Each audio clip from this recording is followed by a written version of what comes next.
We'll start today with the invocation followed by the Pledge of Allegiance. Everybody please rise. If you would bow your heads. Heavenly Father, thank you for bringing us together today safely. Please guide us in the decisions that we are about to make for Horry County. And please look after all county employees in public safety and public works and administration as they go about their jobs today, and please get them home safely to their families. In your name we pray. Amen. Attention to the flag. I pledge allegiance to the flag of the United States of America and to the republic for which it stands, one nation, under God, indivisible, with liberty and justice for all.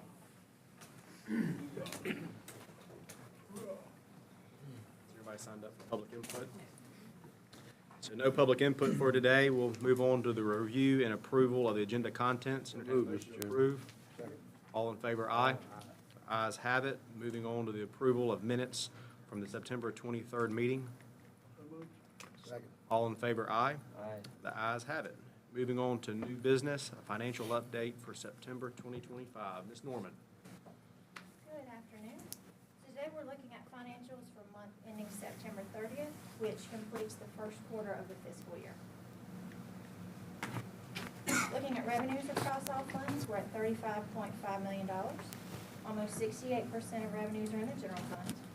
And as mentioned last month, most of the revenue will be received in that December-January timeframe when property taxes are collected.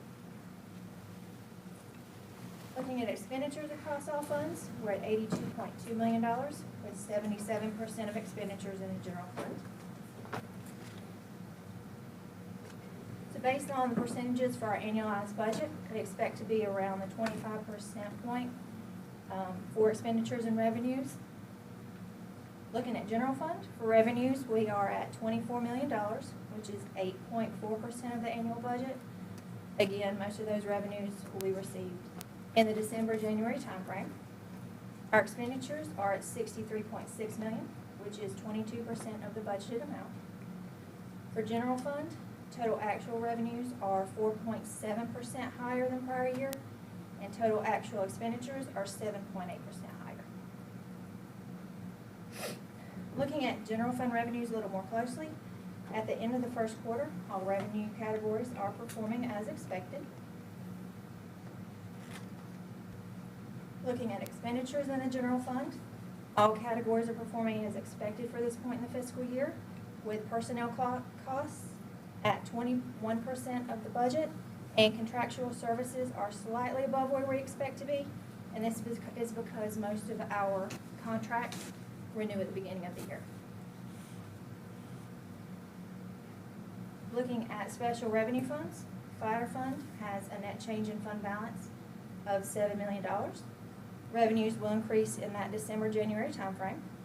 Road maintenance fund has a net change in fund balance of $4.2 million, with both revenues and expenditures performing as expected. And the beach renourishment fund has a slight change in net fund balance of $362,000, with very little expenditures thus far in the year. And continuing with special revenue funds, stormwater fund has a net change in fund balance of $2.2 million. Recreation fund has a net change in fund balance of $915,000, and waste management recycling has a net change in fund balance of $1.6 million. Again, all these are performing as expected, and we will see revenues in that December-January timeframe. Are there any questions from the committee? And there's no change with the administration? Ain't no change. Great job, Ms. Norman. Moving on to item C, 2025 Healthiest Employers of South Carolina. Welcome. Hey, hello. I bring positive stuff. You like being healthy. Yeah. Okay. Thank you for giving me a few minutes to talk. So I am talking on behalf of the Horry County Employee Wellness Committee, and I hope you guys all are aware that we have an Horry County Employee Wellness Committee. I just want to talk about a little bit of the successes that we've had over the past few years. Let's see. Here we go. So the heart of Horry, this is why we do what we do. Making the employees happy and healthy and doing whatever we can for them. These are actually some of the events of the past year that we have had. So it is definitely engaging, and the employees absolutely love it. Maybe it's for the t-shirt, I'm not sure, but they absolutely love it. This is us. So a lot of the programs that we do, we've grown throughout the years. So we've had an increase in participation over the last several years of, I think, almost all of these programs. We are actually gearing up for one of our biggest programs, which is the Maintain No Gain Holiday Challenge that everyone is super excited about. And the whole reason in me being here talking to you guys is to actually talk about that several months ago we applied for the 2025 Healthiest Employers Award. That is a way to just kind of highlight everything that we've done as a wellness committee, and they recognize many different organizations all throughout the nation. And my next slide is going to kind of tell you how they score it and what they look at.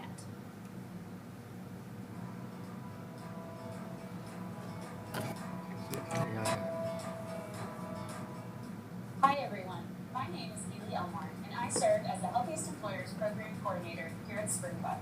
Thank you for your participation and your attendance at this year's Healthiest Employers Awards program. This program started as a way to celebrate companies who have invested in corporate wellness programming and has quickly evolved into a community of the best and brightest in population health. Our assessment, scoring breakdown, and benchmarking tools were created with the help of a non-biased group of individuals from academic, medical, clinical, and human resources industries. The survey is powered and administered by Springbuck's Health Intelligence. Each year, we modify the questions to represent common trends and opportunities with the help of wellness experts and suggestions from former applicants. The assessment is scored rubric style on a 1 to 100% scale. Each of the 6 categories is made up of yes, no, multiple choice, and short answer questions, with each answer totaling 0.25 to 3 points. A Healthiest Employers Index, or HEI, is then assigned to the application to help rank companies of similar sizes and monitor improvement year over year. All applicants are then automatically enrolled in our Healthiest 100 Workplaces in America award that highlights the highest scoring companies from all regions, categories, and industries. This achievement solidifies your commitment to your employees and earns your company recognition as one of the very best.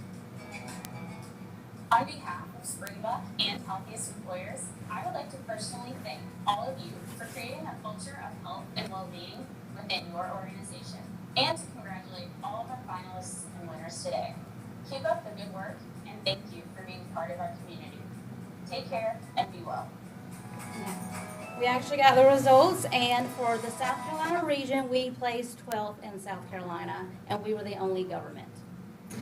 Next year, we're hoping for the top 100 of the nation, but we're happy that we were at least placed 12th for South Carolina. But thank you guys, council, executive staff, for continued support. Not only do our leaders support us, but they are actively involved as well.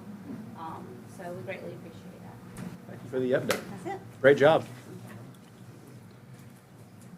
Moving on to Mr. Foxworth, here to give us an update on how the County Register of Deeds is handling public information online. Well, that's Welcome. almost it.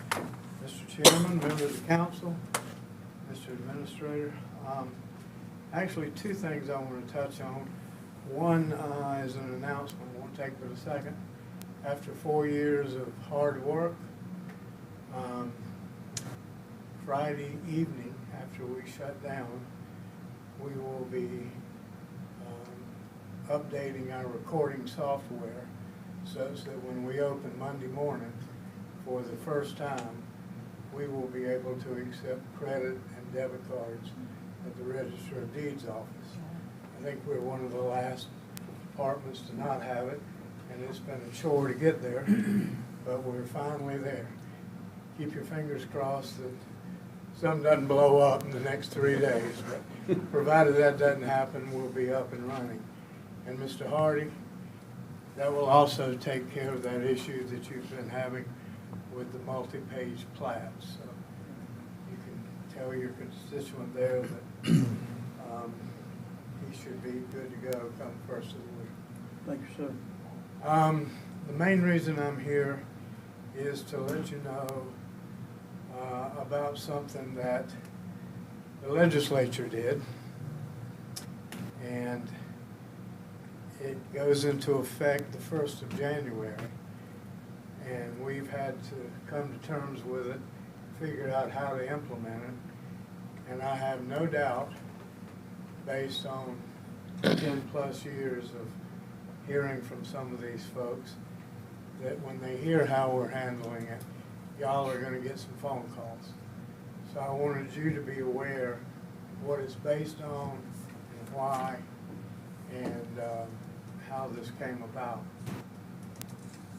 Almost 5 years ago, a senator from York County, who happens to be a real estate attorney, signed a sales contract, or closed a sales contract with one of his college buddies from Texas.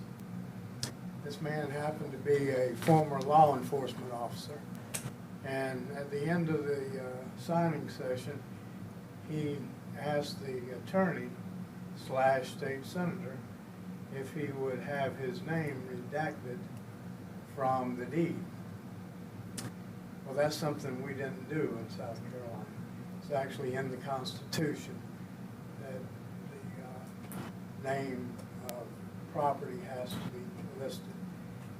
And when he was informed that South Carolina didn't do that, he said, why? State senator went about trying to fix it and introduced a bill that got assigned to a committee that our state association doesn't normally track. We didn't know anything about the bill until it had made it all the way through the committee, the subcommittee, committee, and one house of the legislature, and was in the full committee process of the second house. At which time it was too late to do much about it. It passed on the very last day of session, and the governor signed it. What we found out when we finally saw the bill was it wasn't much like the bill from Texas at all. They wrote a piece of legislation that was so broad in scope and so beyond what the original intent was that it couldn't be implemented, simply put. So they just kicked the can down the road, postpone implementation for a year. Year goes by, nothing. They kick the can down the road again, nothing happens, and they kick the can one more time. And it's finally spring of this past year before a fix came about that made its way through the process and was signed by the governor in April of this year. What they did basically is completely rewrite the law.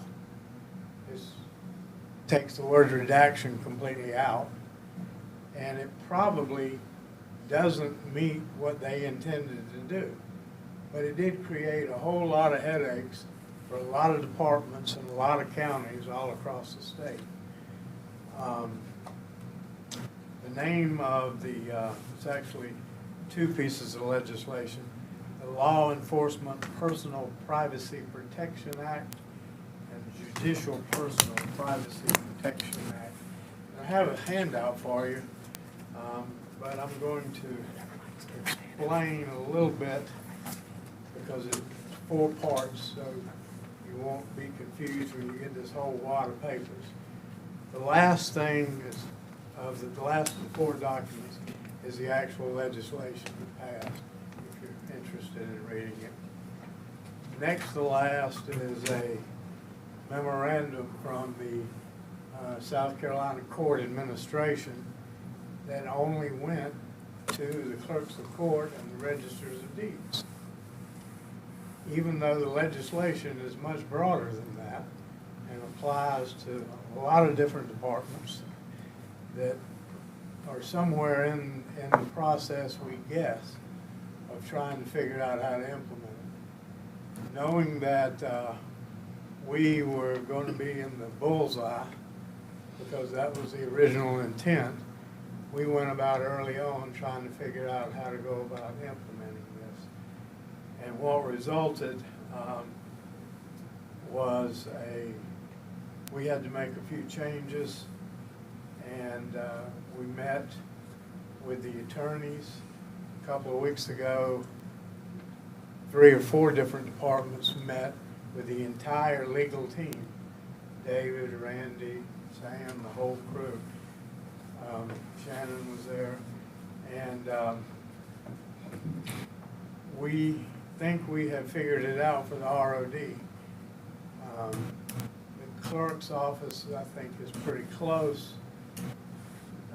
There's still some issues to be ironed out, but I'm going to let them try to explain what they're going to do. As far as the Register of Deeds, we've prepared a policy directive that will be issued. And I was glad to see on the agenda that the Association of Realtors was here, so maybe that'll save me a phone call. But I wanted to make sure all of council and the administration was aware of it and would know how to handle phone calls when they no doubt come. And we also asked the legal department to give us a written go-ahead, if you will, that what we have done will satisfy the different parts of this legislation. I brought enough copies for at least all of council and Shannon, Mr. Chairman. And then if these extras, if you could put it in the other council members' boxes so they'll at least have access to it. What the rewrite of the law did was take out the word redaction completely and define certain terms within the recording process. Well, let me first say that the original legislation applied to every database in the state of South Carolina prepared, maintained, or controlled by any local or state government agency. That's a pretty broad spectrum. That's everything. When you start redacting names from every database that exists in government entities, at some point you come down to voter registration, you're going to redact the names of voters, you're going to create a class of phantom voters that you don't even know who they are. So it was unworkable, and that part was taken out, and the rewrite limited it to what it defined as disclosed records, which they define as records accessible by a database or image of an official record that are placed on a publicly available internet website maintained by or operated on behalf of a state or local government agency. Now, what that did is it left all those databases in the mix, but it then went further to define it and create exemptions that would make it possible for local governments to implement it in some kind of reasonable manner. It's still cumbersome, and it's going to cause some headaches for some departments. But luckily at the ROD in Horry County, we have some fairly modern software, and we were able to go in and with a small code change dealing with our indexes, hide one of the things that they are requiring that we take out, which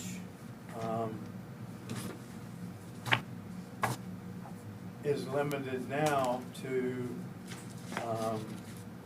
cell phone numbers, addresses, and PIN or parcel identification numbers. Much smaller set of things that have to be hidden or covered, not redacted. We went about having that code change done, and then it further goes on to say that disclosed records for the purpose of this legislation does not include records available for purchase or through an account by registration or subscription from a state or local government agency. Now that was like a godsend for us, or at least a God wink, because our entire registry we don't give away. We charge for copies, so we're strictly behind the paywall, whether in person or on the internet. So with that small code change in our existing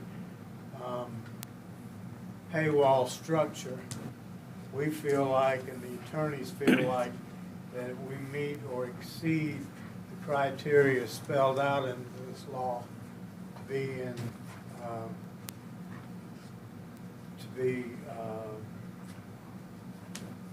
within the criteria to be exempted from this legislation. So this policy statement that will be going out will be explaining that to people. I have a friend who's a retired federal judicial agent, and he and I were discussing it. This would have been a big problem for us because we're retirement county. There are over 5,000 retired FBI agents alone. So if you redact all this information, including names from deeds, you create a hole in the title chain. There is a way to unredact it, or was, but what happens if someone passes away without doing that? They've been here 20 years, you've got a 20-year hole in that title chain. Title search can't be conducted. Without a title search, you can't get title insurance. Without title insurance, you can't get a mortgage. Without a mortgage, someone who actually inherits the house, only option would be to sell it to a very, very, very trusting soul on a cash basis. It would have been a nightmare for our title searchers and our real estate industry. So we are happy that with our existing system and with the changes we made to be in compliance, and we wanted to let you know what that is. No one should notice any difference in the way we are operating today, other than our index will not show the PIN numbers or tax map numbers or parcel numbers, whatever you want to call them. So that'll be redacted out, like when I look on your database before paying for the document, that information will also be redacted out prior to paying for it? Once you pay for it, It's fine. it's Right, yours, yeah. it's behind the paywall. But I'm saying, like, if we're just looking before we pay, just to, You're already signed in, yeah, so you've met that criteria. gotcha, okay. You can't even look at it with the redaction bars without being an account holder. Right. So we met that. The one problem we had was our index. Our index was open to the public, Right. but it did carry the PIN numbers. So we had to go in and change our recording software to hide the PIN numbers from the index. Now, if you're an account holder, you can see it, but strictly for someone just surfing the web, Right. wanting to look around, they would have to, and with this new system, people will be able to create accounts online using a credit or debit card. Kind of comes together nicely. But they will have to use a bank card to do it. Creates a special login subscription service, which then qualifies under this law. No one should really notice much of a difference in anything we do in our office. And I am so thankful because we were sweating having to go through and try to figure out how to redact someone's name. Do you know if or how other counties in the state are handling the situation, and if they're handling it similarly? Well, some counties can handle it this way. They don't have the software that will allow them to do it. A lot of counties don't have a paywall. There are a number of counties where land records are considered public documents, and you can just go online, print them away. I don't know how, particularly smaller counties, this is going to be a problem, because we have some counties in the state that don't even use recording software. They're still making books. And if you redact something in a book, it's gone. You have to create a dual set of records, which would be a nightmare to try to keep up with. We don't have room for the records we have. Imagine trying to double that, or at least to some degree for those that would apply for it. The SLED is going to be preparing an application form, and the court administration for the judges, SLED's preparing one for the law enforcement officers. And our stance is that if they're insistent, we will accept that application, charge them a recording fee, and record it in a non-public category where the public can't see. But we're not going to change anything about how people access our records. We don't have to. There's really no reason for someone to want to pay us $10 to record something that's not going to do anything. But if they're insistent, we'll do that. I suspect there will be a number of people that are upset about that, and you're likely to get some phone calls. But this was the easiest, fastest, and most efficient way that we found to do this piece of legislation. Older piece of legislation. It has been the talk at statewide meetings of clerks of court and registers of deeds now for 4 years. Because in this original form, there was just no way to make it work. It would have caused even us to have to keep a separate set of books. I don't want to belabor this, and it might be easier to talk about this offline, but how is this going to affect our GIS parcel application? Something for after the meeting? Any other questions from the committee? That's one of the ones they're still working on.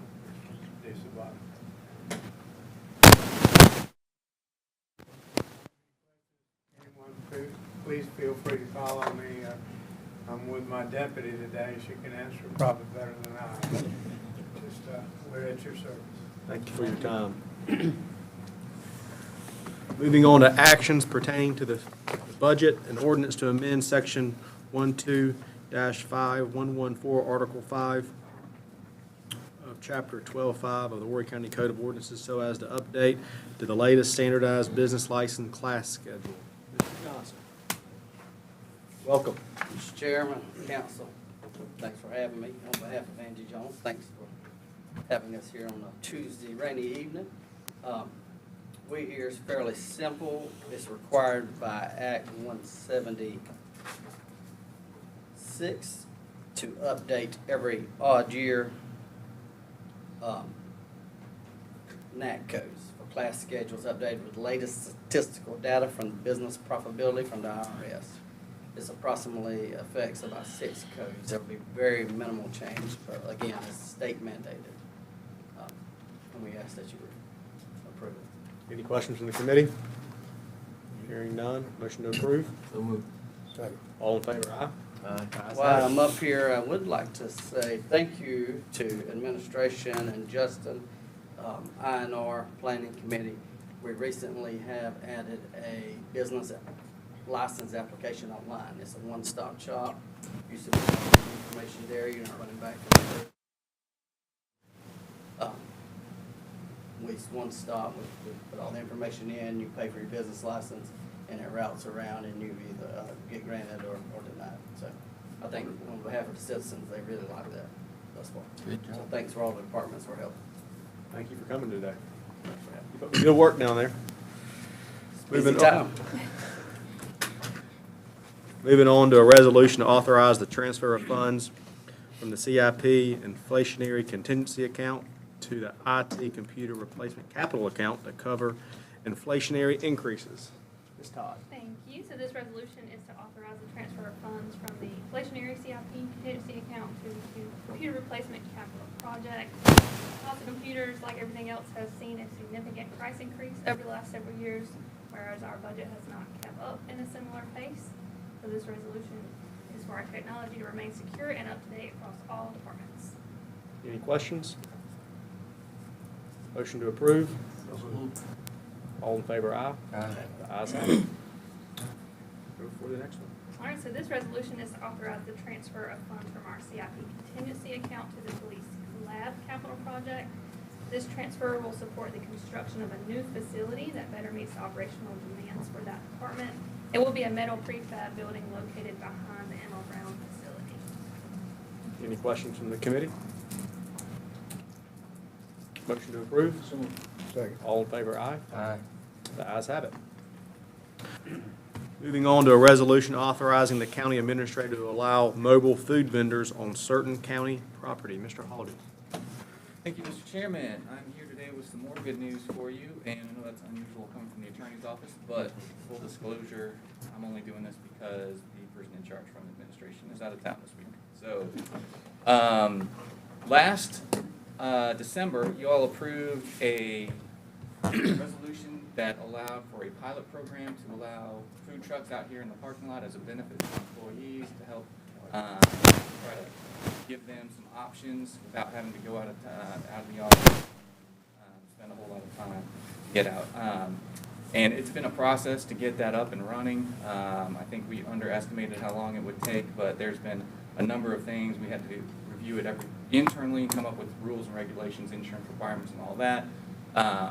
Then we had to find an appropriate site layout, and then Kelly had to work with the city of Conway to get them through all of their requirements. But as of today, we've got 20 that have either been approved or in the process of being approved.